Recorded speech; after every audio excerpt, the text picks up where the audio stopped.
müqaviləni imzaladım, gəldim bura, oturmuşam belə.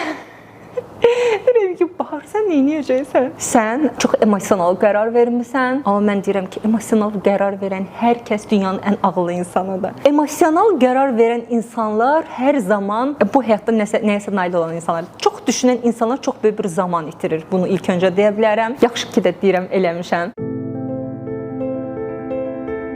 Sonra gəldim, ustalar tapdım. Əlimdə olan büdcəni bölməliyəm. Maşını satmışam. 12.000-ə. 12.000-ə belə, 12.000-ə mən bölməliyəm. Amma nə qədər iş görəcəm burada. Digər ustalar tapdım. Polkalar falan, bəzi şeylər düzəldəcəkdi və polkanı düzəldən adam məni aldatdı. Pulumun yarısını götürdü. Sonra getdim, onun pulumu almalıyım. Axı mən bunları öz zəhmətimlə, əziyyətimlə eləmişəm. Mən aldanacaq adam deyiləm. Deyirəm, get başqasını aldat da. Biraz dalaşdım onunla ki, axı pulumu verməyə lazım. Nəysə, dalaşa gətirib polkalarımı yığdırdı. Sonra burada şüşə düzəldən bəy tapdım, ustaydı, o gəldi, işini gördüm. Burada heç bir məhsul yox idi, 3-5 məhsul var idi. Onları aldım və biraz zaman keçdikcə yenə bayram ərəfəsinə düşdüm. Bayramlar ümumiyyətlə mənim köməkçi qollarımdır, mənə çox köməklik eləyirlər. Biz bayramları ən çox işləyirik. Ondan sonra başladı bizim işimiz daha çox yüksəlməyə. Yüksəlmədən öncə mən düşünürəm ki, qərarlarım düzgün idi. Allaha çox sağ ol və çox təşəkkür edirəm, o heç. Amma mən daha böyük və gözəl işlər görmək istəyirəm. Bunun üçün də mən daha yeni işlər seçməliyəm. Yeni mağaza, yeni ölkələrdə çıxış yolları tapmalıyam. Mütləq ki, çıxış yolları da var. Sonra yavaş-yavaş başladım öz işimin üzərində işləməyə. Böyük quruculuq işlərini saxladım, o yetdi.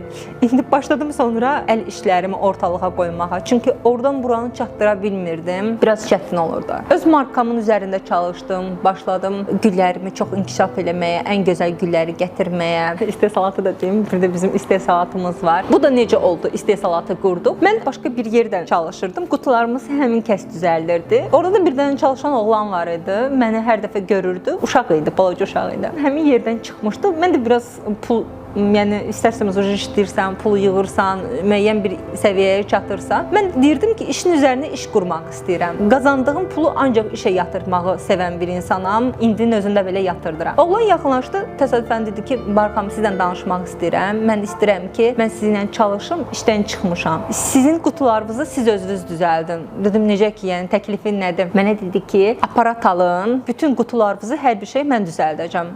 Dedim, əla, yaxşı. Aparat da ucuz bir şey deyil, bahalı bir şeydir və bunun üçün yer götürməyə lazımdır. Həmin istehsalat sexin olmalıdır. Mən hər şeyi buraxdım oğlana, inandım ki, iş yaxşı olacaq. Arada Ələkbər də hələ də bizimlə çalışır.